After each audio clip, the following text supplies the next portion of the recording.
नमस्कार बंधुरा आज के आमी तैरी करছি উচ্ছের একটা দারুণ স্বাদের রেসিপি। শুক্তো নয় অথচ শুক্তোর মতনই খুব কম সময়ে বাড়িতে কেউ কুটুম এলে তোমরা চট করে বানিয়ে দিতে পারবে। তাহলে দেখা যাক কীভাবে তৈরি করি আমি এই রেসিপিটা। তোমাদের নিশ্চয়ই ভালো লাগবে, পুরো রেসিপিটা দেখার জন্য অনুরোধ থাকবে। প্রথমে আমি বড়িগুলোকে হালকা করে ভেজে নিচ্ছি। এজেড ব্লগদের সকল বন্ধুকে জানাই অনেক স্বাগত ও ভালোবাসা।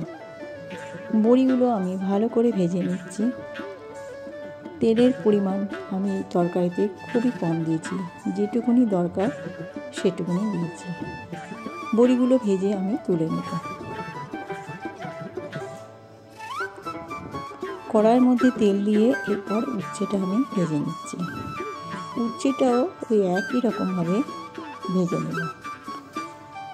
একই রকমভাবে ভেজে নিচ্ছি, দিয়ে তুলে নিলাম। আবার কড়াইয়ের মধ্যে আমি তেল দিচ্ছি, কিন্তু তেলের পরিমাণ খুবই কম। এরপর যে সমস্ত সবজিগুলো আমি কেটে রেখেছি, তোমরা যে যেমন পারবে সবজি দেবে, তবে ঢ্যাঁড়সটা যেন দিও না। আমি এখানে ডাঁটা পাইনি, ডাঁটা দিইনি। গাজর, বরবটি, পেঁপে, আলু এইগুলোই দিয়ে দিয়েছি।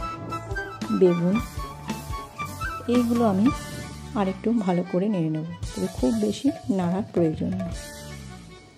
সবগুলো একসাথে দিয়ে দিয়েছি। ভালোভাবে আমি এটাকে নেড়ে নিচ্ছি, তবে এর মধ্যে আমি এখনো নুন হলুদ কিছুই দিই। দিয়ে দিলাম অল্প একটু আদা বাটা জল। এবার আদাটাকে আমি ভালো করে একটু কষিয়ে নেব, যতক্ষণ না কাঁচা গন্ধ ছেড়ে যায়। এরপর আমি দিয়ে দিলাম এর মধ্যে 2 চামচ একটু জিরে গুঁড়ো, আর দিয়ে দিলাম সাথে হলুদ।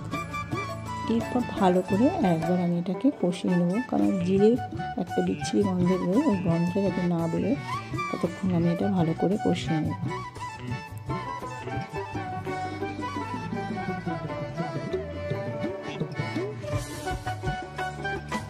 একটু টাইম নিয়ে তবে এটা কষাতে হবে।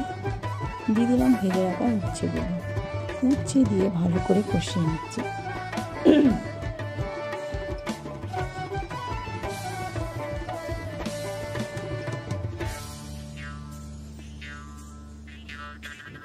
মশলাটা আমার ভালো করেই কষানো হয়ে গেছে।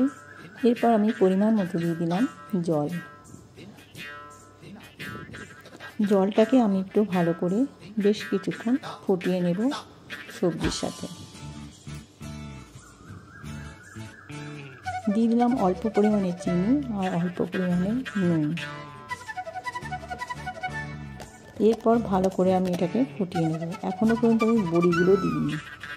দিয়ে দিলাম কাঁচা লঙ্কা, তারপরে বেশ 10-15 মিনিট পরে দিলাম বড়িগুলো, আর দিয়ে দিলাম একটু সর্ষে বাটা।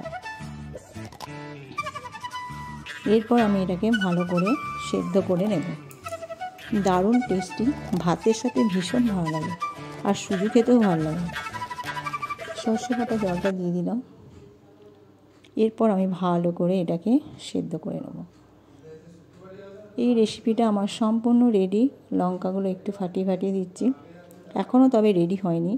এরপর আমি একটা অন্য পাত্রে ঢেলে রাখবো।